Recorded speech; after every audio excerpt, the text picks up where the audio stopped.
మనశంకర్ వరప్రసాద్ గారు టిక్కెట్లు లెక్కలు ఇవ్వండి. జీఎస్టీ అధికారులకు హైకోర్టు ఆదేశాలట. ప్రతివాదులకు నోటీసులు జారీ అట. కీలక పరిణామం చోటు చేసుకుంది. ఈ సినిమాకు సంబంధించి ఈ నెల 11 నుంచి 18 వరకు పెంచిన ధరల సింగిల్ స్క్రీన్లకు రూ. 50, మల్టీప్లెక్స్కు రూ. 100 జీఎస్టీతో కలిపి ప్రకారం విక్రయించిన టిక్కెట్ల వాస్తవ గణాంకాలను సమర్పించాలని జీఎస్టీ అధికారులను తెలంగాణ హైకోర్టు ఆదేశించిందట.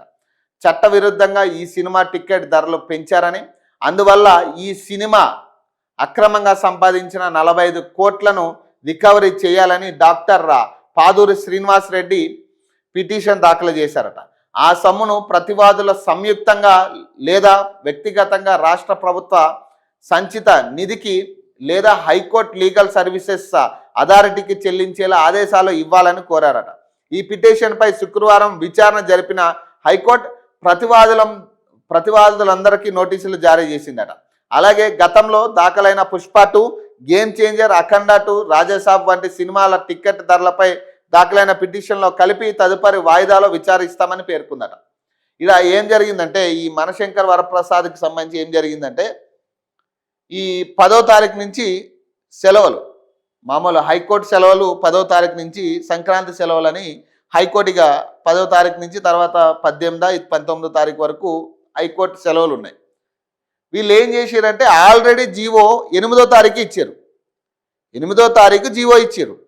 ఆ జీవోని ఎప్పుడు రిలీజ్ చేశారంటే 10వ తారీఖు రిలీజ్ చేశారు గవర్నమెంట్. మరి ఇది అధికారులు తప్పు చేసిర్రా ఇడా, లేదా సినిమాటోగ్రఫీ మంత్రి తప్పు ఉందా అనేది తెలియదు. కానీ మరి వీళ్ళు సినిమా వాళ్ళతో కుమ్మక్కై ఏం చేసిరంటే 8వ తారీఖున ఇవ్వాల్సిన జీవోని డిలే చేసి 10వ తారీఖున ఇచ్చారు.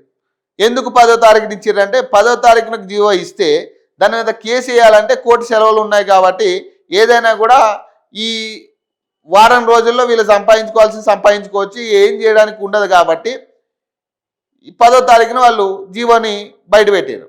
సో దీని మీద పాదూరి శ్రీనివాస్ గారని ఆయన కేసు వేసారు, ఒక అడ్వకేట్.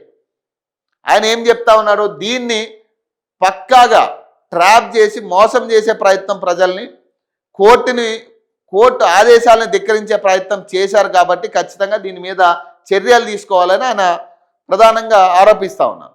దీని మీద హైకోర్టు సంచలన తీర్పిచ్చింది. జీఎస్టీ అధికారులకు హైకోర్టు ఆదేశాలు చేసింది. ఏమని, ఏదైతే అక్రమంగా వీళ్ళు సంపాదించిన 45 కోట్లు ఉన్నాయో ఆ 45 కోట్లు రికవరీ చేసి దాన్ని హైకోర్టుకి సంబంధించిన లేదా ఇతర గవర్నమెంట్ సంబంధించిన రెవెన్యూలో యాడ్ చేసుకోవాలని చెప్పి హైకోర్టు తీర్పిచ్చింది.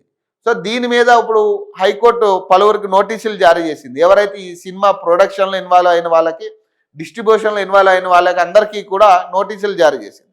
ఆ లెక్కలు ఇప్పుడు క్లియర్గా వీళ్ళు చెప్పాల్సి ఉంటుంది. సో ఇక్కడ క్లియర్గా అర్థమవుతుంది ఏంటంటే, గవర్నమెంట్ ఇప్పుడు ప్రజల పక్షాన గవర్నమెంట్ ఉండాలి వాస్తవానికి.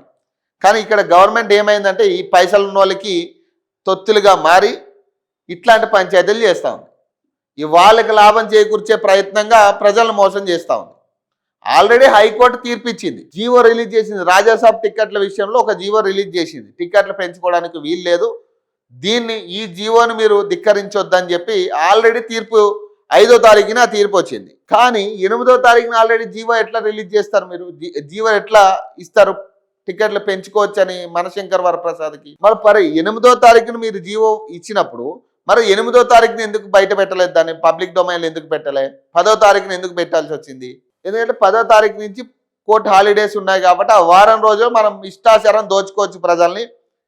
ఎవడేం మాట్లాడిగా పైసలు సంపాదించుకుని మన బ్యానర్స్లో 100 కోట్లు గ్రాస్ అని చెప్పి మనం వేసుకోవచ్చు, సూపర్ హిట్ డూపర్ హిట్ అని మనం వేసుకోవచ్చు అనే దాని మీదే ఈ పనికిమాల ప్రయత్నాలన్నీ జరిగాయి. కాబట్టి ఇప్పుడు దీని మీద ఖచ్చితంగా ఇప్పుడు ఆ 45 కోట్లు ఇక్కడ చిత్ర యూనిట్ నుంచి కట్టాల్సిందే, జిఎస్టీ అధికారులు రికవరీ చేయాల్సిందే.